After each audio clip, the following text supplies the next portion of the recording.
ലത്തീൻ സമുദായം മിണ്ടിപ്പോകരുത് എന്ന തലക്കെട്ടോടെ ഫാദർ ജോഷി മയ്യാറ്റിൽ ഫേസ്ബുക്കിൽ പങ്കുവച്ച കുറിപ്പ് ശ്രദ്ധേയമാകുന്നു. കുറിപ്പിന്റെ പ്രസക്ത ഭാഗങ്ങൾ ഇങ്ങനെയാണ്.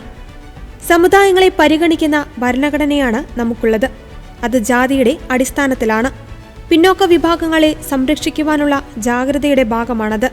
രാഷ്ട്രീയ പാർട്ടികൾ ഈ പരിഗണനകളെ തരാതരം പരിപോഷിപ്പിക്കുകയോ ചവിട്ടിമെതിക്കുകയോ ചെയ്യാറുണ്ട്. ജാതി സംവരണം ഇല്ലാതാക്കാൻ തന്ത്രങ്ങൾ മെനഞ്ഞുകൊണ്ടിരിക്കുന്ന പാർട്ടിയാണ് BJP എന്ന് അറിയാത്തവരില്ല. കോൺഗ്രസ് ആകട്ടെ ജാതി സംവരണത്തിന് വേണ്ടി ഉണർവോടെ നിലകൊള്ളുന്നു എന്നാണ് അവകാശപ്പെടുന്നത്. പക്ഷേ കോൺഗ്രസിന്റെ നിലപാടുകൾ നോക്കിയാൽ ഒരു കാര്യം വ്യക്തമാകും. മുസ്ലിം മതത്തിനു വേണ്ടി അരയും തലയും മുറുക്കി നിലകൊള്ളുന്ന പാർട്ടിയാണത്. മുസ്ലിം ലീഗിന്റെ ആധിപത്യമാണ് കോൺഗ്രസിനെ അത്തരം ഗതികേടുകളിലേക്ക് വലിച്ചിഴയ്ക്കുന്നത് എന്നത് വാസ്തവമാണ്. ശരീഅത്ത് നിയമം ഭരണഘടനയ്ക്ക് മീതെ സ്ഥാപിച്ച വഖഫ് നിയമത്തിന്റെ ഭീകരത നന്നായി അറിയാവുന്നവരാണ് മലയാളികൾ.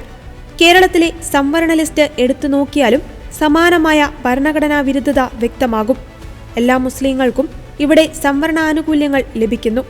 അത് ജാതിയുടെ അടിസ്ഥാനത്തിലല്ല എന്ന് ആർക്കാണ് അറിയാത്തത്? ജാതി സംവരണത്തിന് അർഹരായ മുസ്ലിം വിഭാഗങ്ങളെ സച്ചാർ കമ്മിറ്റി കൃത്യമായി വേർതിരിച്ചു കാണിച്ചിട്ടും കേരളത്തിൽ അത് അവഗണിച്ച് മുസ്ലിമായാൽ സംവരണമെന്ന വിധം സംവരണ ലിസ്റ്റ് തയ്യാറാക്കിയത് കോൺഗ്രസ് സർക്കാരാണ്. മുസ്ലിം ലീഗിന്റെ സർവാധിപത്യം കോൺഗ്രസിന്റെ മൂല്യങ്ങളെ വിഴുങ്ങിക്കളഞ്ഞ ഇക്കാലത്ത് കൊച്ചു കൊച്ചു സമുദായങ്ങളുടെ പ്രശ്നങ്ങളോടും ആവശ്യങ്ങളോടും അവകാശങ്ങളോടും കോൺഗ്രസിന് പുച്ഛമാണ്.